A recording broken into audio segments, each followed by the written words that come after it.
Good morning friends. आज हम अध्ययन करेंगे वैदिक सभ्यता के बारे में। हमने इसके पढ़ा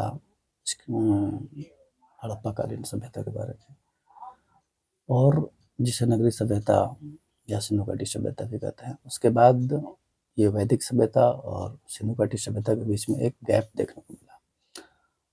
उस गैप के बाद लगभग 1500 बीसी से लेकर 600 बीसी तक का ये जो पीरियड है, ये वैदिक सभ्यता के नाम से हम लोग जानते हैं। इसको भी दो भागों में बांटा गया, एक वैदिक सभ्यता, पूर्व वैदिक सभ्यता, और उसके बाद उत्तर वैदिक काल कहते हैं। एक पूर्व वैदिक काल और एक उत्तर वैदिक काल। पूर्व वैदिक काल में ऋग्वेद के बारे में बताया गया, ये ऋग्वैदिक काल था। और उत्तर वैदिक काल में 3 वेद जो थे, सामवेद, यजुर्वेद और अथर्ववेद, ये तीनों को मिला के उत्तर वैदिक काल। इन दोनों कालों की एक अलग अलग अपनी विशेषता है, इसके बारे में हम जानेंगे। सबसे पहले जानते हैं कि वैदिक सभ्यता क्या है और ये वैदिक शब्द किससे बना है। वैदिक जो शब्द है ये बना है वेद से, और इसकी शुरुआत किसने की? आर्यों ने की। माना जाता है कि ये मध्य एशिया से आए हुए थे। मैक्स मुलर ने जो कहा कि मध्य एशिया से आए हुए हैं, बाकी कुछ समाज सुधारकों ने अलग अलग बातें कही। कुछ ने कहा कि ये तिब्बत से आए हैं, कुछ ने कहा कि ये आर्कटिक क्षेत्र से आए हैं, उत्तरी ध्रुव से आए हैं। खैर, सबसे ज़्यादा जो पॉपुलर जो मान्यता है, ये माना गया कि ये मध्य एशिया आल्प्स पर्वत के पास अगर वहीं से आए हुए हैं हमारे भारत में। एक तरह से इनको ये माना जाता है कि विदेशी थे, बाहरी थे। तो ये वैदिक सभ्यता जो है, इसमें वेद को 4 भागों में बांटा गया। वेद से संबंधित है, जिसमें आर्य को श्रेष्ठ माना गया। आर्य जो हैं, श्रेष्ठ कहने का मतलब है कि किसी जातिगत व्यवस्था से वो श्रेष्ठ नहीं माना गया, बल्कि श्रेष्ठ ही एक अर्थ मान लिया गया कि आर्य का मतलब श्रेष्ठ होता है, बड़ा होता है। हालांकि बाद में ये व्यवस्था बदल जाती है। जो वर्ण व्यवस्था थी ऋग्वैदिक काल में अलग था, और उसकी जो अपना एक मान्यता है वो उत्तरवैदिक काल में अलग हो जाता है। तो चलते हैं वेद की तरफ, जानेंगे वेद कितने हैं और हर वेद का क्या अपना महत्व है। तो वेद की संख्या जो है 4 है। ऋग्वेद सबसे प्राचीन वेद को ऋग्वेद कहा जाता है। उसके बाद सामवेद, उसके बाद यजुर्वेद, उसके बाद अथर्ववेद। अब आइए समझते हैं इसके बारे में। ऋग्वेद क्या है कि सबसे पुराना है, और इसमें 10 मंडल है। 10 मंडल अर्थात 10 अध्याय हैं, 10 से 28 सूक्त हैं, सूक्त अर्थात मंत्र हैं। और इसी का एक मान लीजिए रूपांतरण है सामवेद। इसमें जो संगीतमय करके, मतलब संगीत की तरह एक जिसे गाया जा सके मंत्र जो थे, उसको हम उसको सामवेद में समाहित कर दिया गया। तो एक तरह से एक गायन गायन का, या जिसको लयबद्ध तरीके से गाया जा सके, उसको सामवेद हम कहते हैं। उसके बाद यजुर्वेद है। यजुर्वेद में इसमें अध्ययन होता है जितने भी यज्ञ थे, अनुष्ठान थे, उनके जो तौर तरीके थे, जो उनका नियम था, ये सारे यज्ञ के माध्यम से होते थे। उसके बाद है अथर्ववेद। अथर्ववेद में ये सबसे लास्ट वेद है। तो अथर्ववेद में क्या होता था कि जादू टोना, शादी विवाह मृत्यु, ये सब जितने भी बातें थी, सामाजिक जो बातें थी, वो इसको इसमें समाहित किया गया। इसलिए कुछ लोग मानते हैं कि ये वेद से थोड़ा सा अलग है, क्योंकि इसमें सामाजिक बातें हैं और बाकी सब में धार्मिक बातें हैं। तो खैर, इसको ब्रह्म वेद भी कहा जाता है। तो आइए अब सामाजिक जीवन के बारे में जानते हैं कि ये क्या है। असल में ऐसा सिस्टम हम देखते हैं कि जहाँ हड़प्पा काल के लोग जो एक सारी सभ्यता थे, उसके बाद ये काफ़ी दिनों के बाद ये स्टार्ट हुआ वैदिक सभ्यता। तो इसमें एक ग्रामीण परिवेश देखने को मिलता है। बाद में धीरे धीरे उत्तर वैदिक काल के लास्ट में हम देखते हैं कि फिर धीरे धीरे नगरीकरण की व्यवस्था होती है। फिर बाद में महाजनपद इत्यादि सब में पूरी तरह से शहरी सभ्यता विकसित हो जाती है। लेकिन ये हम देख रहे हैं कि थोड़ा सा उल्टा व्यवस्था यहाँ देखने को मिलता है। हड़प्पा काल सभ्यता, शहरी सभ्यता, फिर एक ग्रामीण परिवेश देखने को मिला वैदिक सभ्यता में। खैर इतिहास में हमारा यही इसी तरीके से बताया गया और यही एक सिस्टम से चला आ रहा है, तो हम इसके बारे में अध्ययन करेंगे। वैदिक सभ्यता में क्या है कि इसमें सबसे पहले हम जानेंगे कि इसमें जो कृषि कार्य थे ये पूर्व वैदिक काल में और उत्तर वैदिक काल में, इन दोनों में डिफरेंस पाया गया। पूर्व वैदिक काल में क्या था कि फर्स्ट प्रेफरेंस था वो पशुपालन था, मतलब गायों को पाला जाता था, और नेक्स्ट में जो था वो कृषि थी, क्योंकि लोहे की खोज नहीं हुई थी पूर्व वैदिक काल में। वैदिक काल में तो लोहे की खोज हुई थी, लेकिन उत्तर वैदिक काल में हुई थी।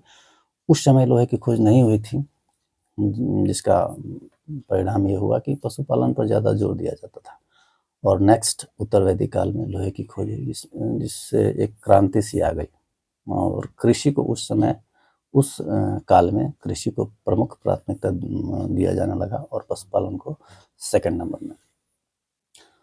तो ऐसा इसलिए हुआ कि तांबे के औजार से, उस धातु से बहुत बड़े-बड़े औजार मजबूत नहीं बनाए जा सकते थे, जैसे खेती में जो हल वगैरह चाहे जो भी बनता है। तो उत्तर वैदिक काल में इसीलिए कृषि का विकास हुआ और एक नई क्रांति आ गई। कृषि का विकास हुआ तो सामाजिक, आर्थिक, राजनीतिक जीवन सुधरा।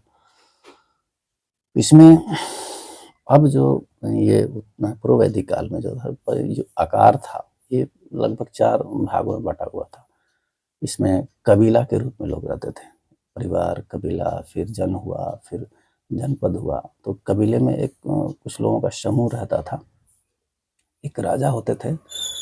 इसकी जो व्यवस्था थी वो पितृसत्तात्मक थी।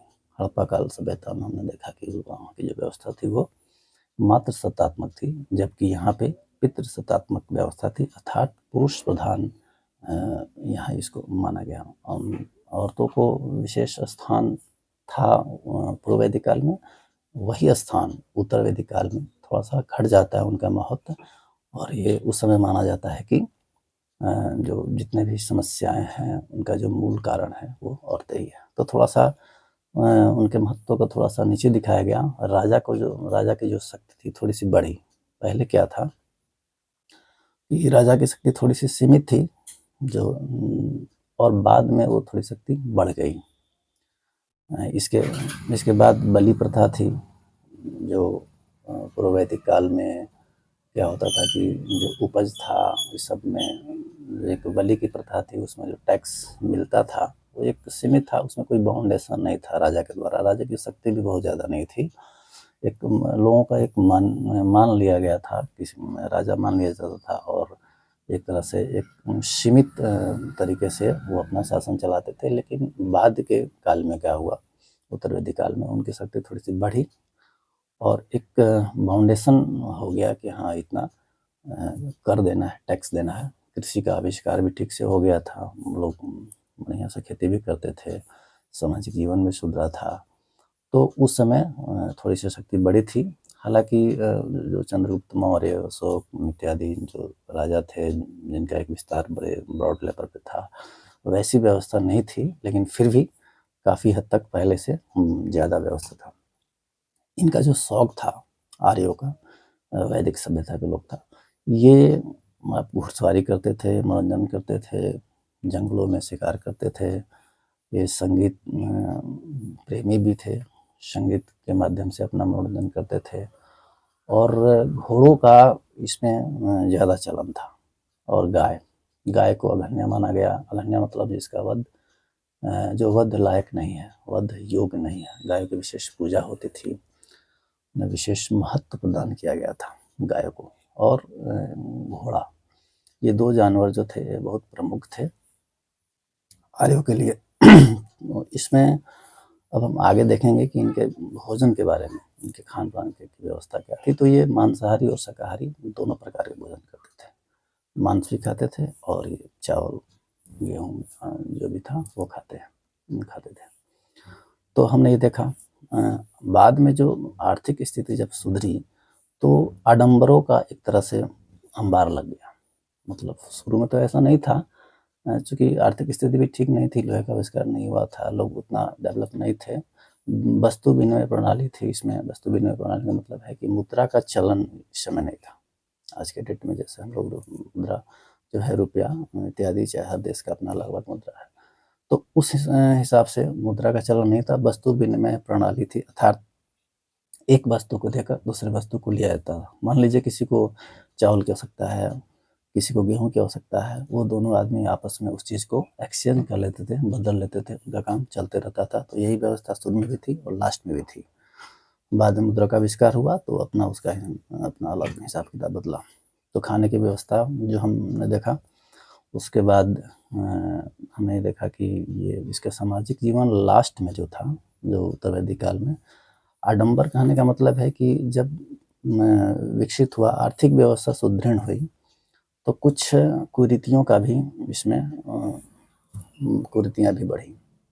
जैसे पहले क्या था, औरतों के मामले में ये बाल विवाह की प्रथा तो नहीं थी, कुछ अच्छी बातें थी, लेकिन बाद में औरतों का जो महत्व है घटा दिया गया और कुछ कुरीतियों को इसमें शामिल कर दिया गया। बलि के मामले में देखा गया कि बहुत सारे बैलों को इत्यादि को एक ही साथ सैकड़ों की संख्या में बलि दे दी जाती थी, और बाकी बहुत सारे इसमें जो है समस्याएं उत्पन्न हुई, जिसकी वजह से लोगों के अंदर एक असंतोष की भावना पैदा हुई, और वही असंतोष की भावना आगे चल के एक नए नए धर्म की उत्पत्ति कराती है। जैसे हमने बौद्ध धर्म, जैन धर्म के बारे में जाना।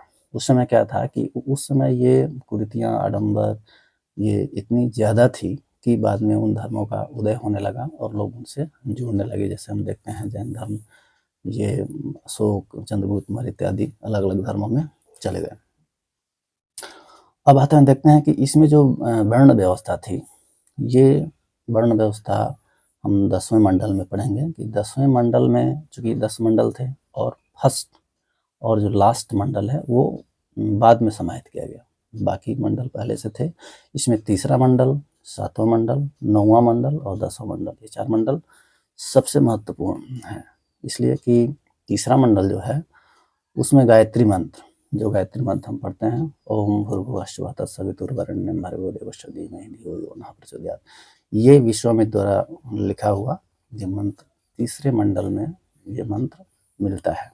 7वें मंडल में राजाओं का युद्ध जो हुआ था, 7 राजाओं का, उसमें उसका इसमें वर्णन मिलता है। जो 9वां मंडल है वो सोम को समर्पित है। सोम मतलब जो वनस्पति के देवता थे, वो 9वां मंडल है। और 10वां मंडल में वर्ण की व्यवस्था की गई, अर्थात वर्ण 4 होंगे। इसमें ब्राह्मण, क्षत्रिय, वैश्य और शूद्र, इनके बारे में भी अलग अलग बातें उसमें कही गई है कि ब्रह्मा के माध्यम से इनकी उत्पत्ति हुई और कैसे कैसे हुई, इनके बारे में बताया गया है। तो शुरू में क्या था कि वर्ण व्यवस्था जो थी वो कर्म पर आधारित थी। कर्म पर आधारित का मतलब यह हुआ कि लोग कर्म से उनको जाना जाएगा। अगर ब्राह्मण का कोई कर्म करता है, पढ़ाता लिखाता है या शिक्षा से संबंधित पूजा पाठ, तो उसको हम ये ब्राह्मण कहेंगे। जो किसी की रक्षा करता है या लड़ाई झगड़ा इस सब में इन्वॉल्व रहता है, वो युद्ध में जो इन्वॉल्व रहता है उसको क्षत्रिय कहेंगे। बाकी जो धनोपार्जन इत्यादि, व्यापार इत्यादि में जो रहता है उसको वैश्य कहेंगे। और लास्ट में जो सेवा जो करेंगे वो शूद्र कहेंगे। तो ये जो व्यवस्था थी वो क्या थी, ये कर्म पर आधारित थी पूर्व वैदिक काल में। उत्तर वैदिक काल में क्या हुआ, ये बदल गई। अब क्या हुआ कि जन्म के आधार पर इन वर्णों को बताया गया, अर्थात जन्म से ब्राह्मण होंगे, क्षत्रिय होंगे, वैश्य होंगे, शूद्र होंगे।